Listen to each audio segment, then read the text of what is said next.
everybody, and welcome back to the Girly Girl Bookworm. So today I have my first half of September wrap up. It's not quite the middle of the month quite yet. That's on Wednesday. It's Sunday, but this is the opportunity I have to update you, so I'm going to take it. So I've actually had a pretty decent start to the month in terms of quantity. My quality of books have been kind of flaky and everywhere, so it's been an interesting beginning of September, and I'm hoping that the second half of September will start to turn around just slightly, because these star ratings right now are not everything that I would love them to be. So let's start off with what I finished at the end of August. That didn't quite make it into my August wrap-up, but I did finish them in the month of August. The very first one was Falling, which I think I called Flight by accident in my last video, and I apologize for that, but this is Falling. I had an audiobook arc through Libro FM last month, and I was really excited for this one because I had been hearing really good things about it, and I'm glad that I listened to it on audio. It's about a man who one day takes this flight. He's a pilot, and when he is about to take off, he takes off and he suddenly gets this message from this guy who was in his house with his family, and is basically you either crash this plane or I kill your family. And it's him trying to figure out, how can I save my family, but how can I also save this plane? And it was an intense read. I'm so glad that I listened to it on audio. I think it fits formatedly better as an audiobook than if I had read it physically, but it was intense. I didn't know how it was going to end, and I really enjoyed it. I gave it 4 stars. And then I also finished at the end of the month of August, 6 Weeks to Live by Catherine Mackenzie. This was another 4-star read. I read this because Kendra from Kendra Loves Books raved about it, so I knew I wanted to give it a chance. This is my first Catherine Mackenzie book, and I have a feeling it won't be my last. We are following a woman who gets diagnosed with this deadly cancer that basically is incurable, and she has 6 weeks to live, and she has a feeling that the reason she developed this cancer was because she was poisoned. So we spend the next 6 weeks trying to figure out who could have possibly poisoned her, if that is even the case. We're looking at her 3 daughters, and could they have something to do with it? Is it her ex-husband? We're not sure.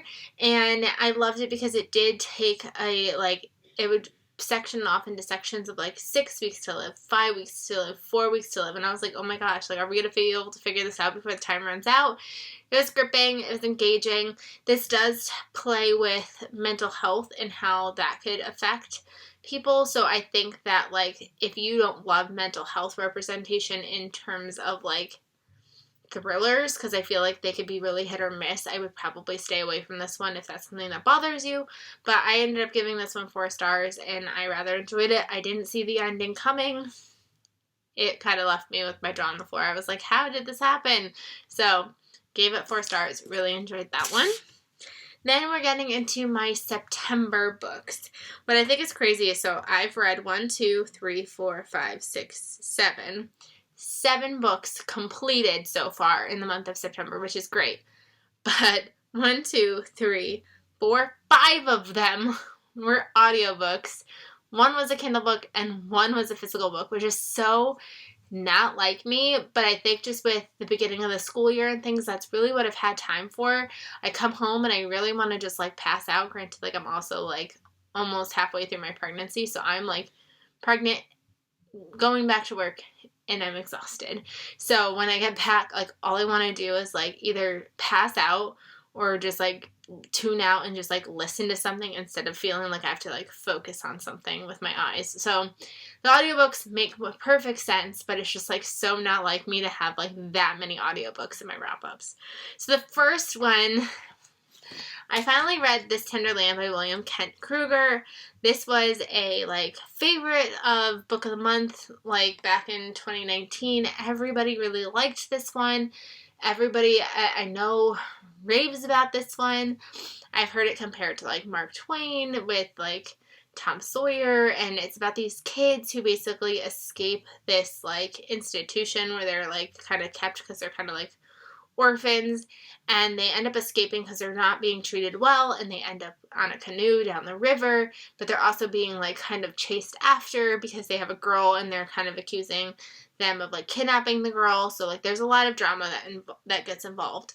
I think between reading like After the Flood and this one, I think I've just realized that I don't know if I necessarily care about like journey books. Like books where it's like them just on a journey. I don't know. I just don't think I like it, which makes me nervous because this month I'm supposed to be picking up Giver of Stars. And I know this one's also kind of like a journey, so like I'm a little nervous. I just actually placed a hold on my library for this one so that way I can listen to it on audio instead of trying to read it physically. But I have a feeling that I just don't like travel books. I don't know. I gave it 3 stars. It was good, but by the end I was just like, get where you're going. Like, what is the point? What are we doing? And then it felt like there was kind of like I don't even know because I haven't seen it tagged as this or anything, but in my opinion, it almost had like a magical like realism element-ish to it that like I just like felt was unnecessary, and it kind of made me really dislike it, and I ended up giving it 3 stars. So I'm definitely someone who did not love this one like everybody else. Then I listened to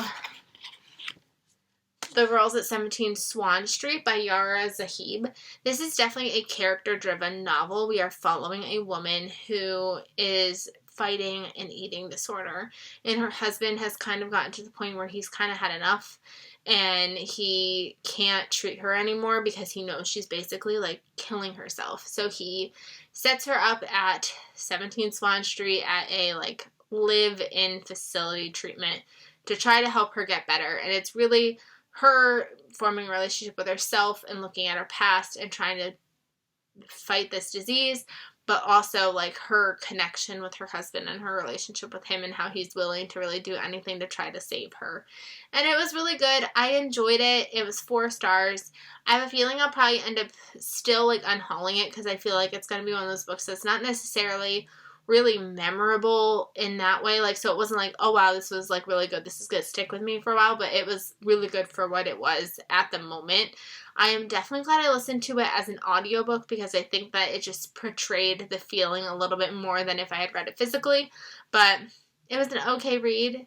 I still, like I said, it was not an okay read, it was a good read. I gave it 4 stars. I think it'll end up becoming one of those books that was just forgettable when it comes down to it. So this one will probably be getting unhauled, but I'm glad that I finally picked it up off my shelf. Then I read The Missing Hours by Julia Dahl, and this book is a book that was sent to me by Minotaur. It came out it hasn't come out yet. It comes out the 14th, so it comes out on Tuesday. And I'm like the unpopular opinion with this one.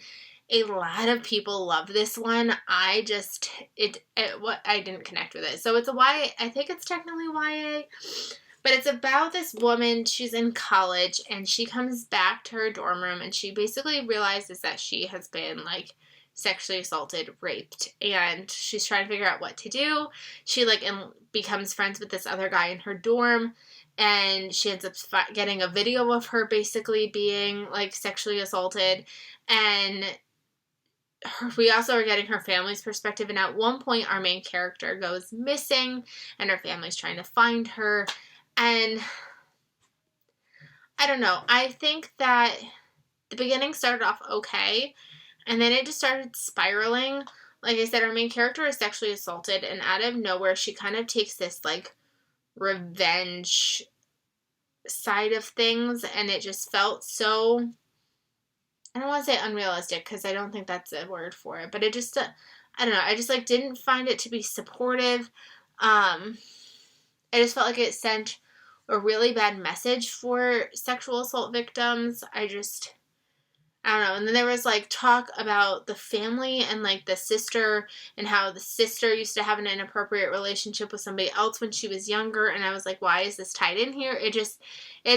There was just too much of nothing going on. And by the end, I just felt like nothing really happened and nothing really like was resolved. And I just didn't love it. So I 2-starred it. I don't recommend it, but I know that I'm like one of the very few people who didn't like it, so there's a chance you will. I just didn't get along with that one. Then another one that I did not get quite along with, I realized I never put my rating in here. in my book. But I listened to Apples Never Fall by Leanne Moriarty. I had seen a lot of mixed reviews for this one, and I really didn't like it. And I didn't like it so much to the point where I canceled my pre-order for my physical copy. Like, I don't want this one on my shelves. We were following a family whose wife has gone missing. And, like, wife and mother have gone missing. And they're trying to figure out what happened to their mother. So that we're in, like, this current timeline where they're trying to figure out and put things together for where their mother is. And then we're also in the past, like, following the mother. Because there's also a circumstance where this mother and this father, like, took in this woman who just, like, showed up at their house one night. And, like, that woman is also missing. So they're not sure if it's, like, a tied together situation. This was so boring. It was an 18-hour audiobook that I, like, had to increase the speed multiple times. Like, I started off at my usual 2. I bumped it to 2.5. I bumped it to 3. And then eventually I think I even bumped it to 3.5 because I just needed to get it over with. It was so long with not much happening because we're also, like, looking really into these, like, other family members. There's a lot of tennis, like, lots of tennis talk. It finally gets solved, and the solution was really, really stupid, in my opinion. It was, like, a very simple, stupid. And then it continued to go on. Like, the story continued, and then it was like, and now during COVID, and I was like, wait, what? Wait, why is COVID in this book? Like, it just felt like, I think when I was talking to Chloe, like, she referred to it as, like, throwing spaghetti at the wall and trying to see if it stuck, and I agree. Like, it just felt like Leanne was like, I have to put out a book. Let me just put stuff in and hope it sticks. And it just felt like she's had so much time between 9 Perfect Murders and this book that I, like, expected it to be better, because I feel like her first 2-3 books were, like, okay, they were debut-y, they made sense. Like, the 3 Wishes, The Last Anniversary were decent books. I think I gave them 4 stars. Did not love the hypnotist love story, but I know I'm, like, the odd one out with that one. Really liked The Husband's Secret. Really liked What Alice Forgot. That one's my favorite. Big Little Lies. Really enjoyed. And then, like, kind of okay with Truly Madly Guilty. And then, like, 9 Perfect Murders started, like, 9 Perfect Strangers started, like, going down. And then this one just really, like, no. This one was 2 stars. I really could not do it. It was not good. So like I said, I did cancel my pre-order for that one. Then I read on my Kindle, In My Dreams I Hold a Knife, because I've been seeing this one everywhere and everyone's really been enjoying this one. And I love the fact that this one takes place in college and a 10 years later situation, because I'm like, wow, this, like, could be, like, my life, because I graduated 10 years ago from college as of, like, this year. So, like, December of 2011, I graduated college. So, like, it feels like this could be me. Like, I could have, like, this could be me, which is really cool. But not that it could be me. I don't want to be in their situation. But, like, it was nice to have characters like that. We're following this one woman on her friend group. When they were in college, one of their friends was tragically murdered, and one of them was accused of it, but then, like, didn't end up sticking. And now it's their 10-year reunion, and they're going back to college, and all of the memories of their college experience plus this murder obviously come back. And it was really interesting. I really enjoyed it. I gave it 4 stars because there was nothing that was really, like, pulling me to really love the book and really continue to keep picking it up. But it was really good. I think that it stands up to the hype of what people are saying about it. I think it was enjoyable. It was interesting. It kept me on my toes. And I liked it. It was 4 stars. Then I read on audio Practical Magic by Alice Hoffman. Finally, this is the first book in the Practical Magic series. I've read the 2 prequel novels. I just had to read this one. The sequel comes out next month. I've never seen the movie, but I have to say, I feel like the movie, from the trailer that I've seen, this seems slightly different from it. I'm nervous because I want to watch the movie, but I also want to read the sequel. So I'm trying to make sure that, like, I don't blur movie and book, and then when I get to the book, I'm going to be confused. So I think I'm going to wait till after I read that one to do this one. But out of the 3 This is actually my least favorite, which I think is so crazy since this is what inspired it all. But I gave this one 3 stars. We're following the 2 sisters and them trying to figure out love, and I just feel like it's weird because we know that the Owens women are cursed, but I feel like the book never really brings up the curse of why the men in their lives don't end up working out and end up dead and bad things happen to them. I just feel like this was just like a slice of life where we just kept following them, but there wasn't really a plot going on. Like, there kind of was, but it also was like so like lightly threaded throughout the book that I don't know. I needed something else to keep me going. I feel like with the other books there was still at least some social commentary. It felt like there was something really going on in this one. It just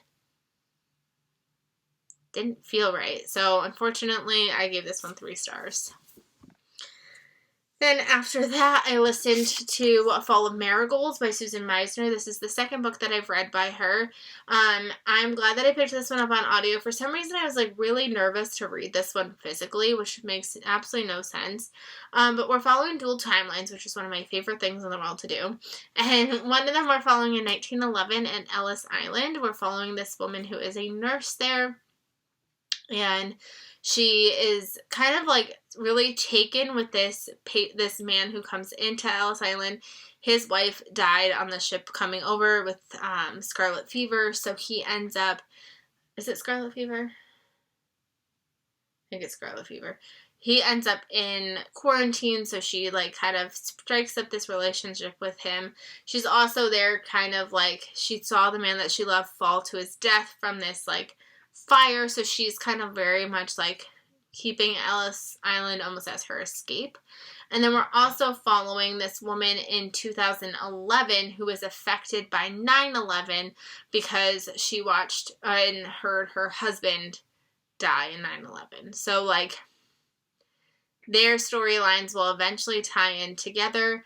I thought it was really good. I gave it 4 stars. Again, I'm like not finding something that's like keeping me engaged. Like, I want a book, and it's been so long that just like keeps me wanting to read that I like can't get enough of. That's what I keep looking for. This book was really good. It was really well done, but it was just lacking that like extra like oomph power that like I really needed. But I thought it was really good. I liked how it tied together at the end, and yeah, like I said, it's a 4-star book. I also liked the narrator, so that helped. I'm currently reading 3 books. I'm currently listening to Ground Zero. This is a 9/11 story. I'm not that far into it. We're following a little boy who was supposed to be on the top floor with his dad because his dad's a chef at the restaurant. And he's in the elevator when the planes crash. And then we're also following a girl, a Pakistani girl, and I think she's Pakistani. It could be, I'm probably not right, but we're following her and her life. Like I said, I'm not very far in. Why did I say Pakistani? I don't think I'm right now. Looking it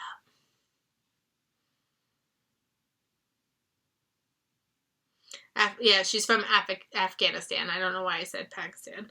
So she's from Afghanistan, and she is going through things in where she lives. Again, I don't know too much about it. I'm not very far in, but so I'm listening to. Originally, this was nowhere on my radar, but then I borrowed it from Hoopla, and then I was like, well, now that I borrowed it, I should listen to it. So I'm just going to read that one next. I am Kindle-y reading Monday's Not Coming. I'm like 2 chapters in. I'm really not in this at all yet, but I've picked this one up officially. This is about a girl whose friend goes missing, and nobody really wants to listen to her that someone's missing until they find her a year later. So I'm excited to see what this one's like. I really like this author. I've heard amazing things about this book, so hopefully I really, really enjoy this one. And then the book that I'm trying to read physically, because I haven't read enough physically, is The Hawthorne Legacy by Jennifer Lynn Barnes. This one just came out this month. This is the sequel to the Inheritance Games, and which I just realized I wrote wrong in my book, but I'm really excited for this one. I'm 100 pages in, but like I said, it's been really hard for me to maintain focus in a physical book. My one complaint is I feel like it doesn't do a lot of recapping what happened in the last story, so I'm slightly a little confused about how characters are related. because it's been a little while since I read the Inheritance Games, but I'm hoping that by the end I will be reacquainted and I will understand what's happening. But yeah, I'm currently reading this one. So yeah, this is what I've been reading so far in the month of September. I will update you again at the end of the month with all the other books that I end up reading. I hope you're having a really fantastic September. Let me know if you've read any 5-star reads so far this month, and I will see you guys in my next video. Bye, everybody.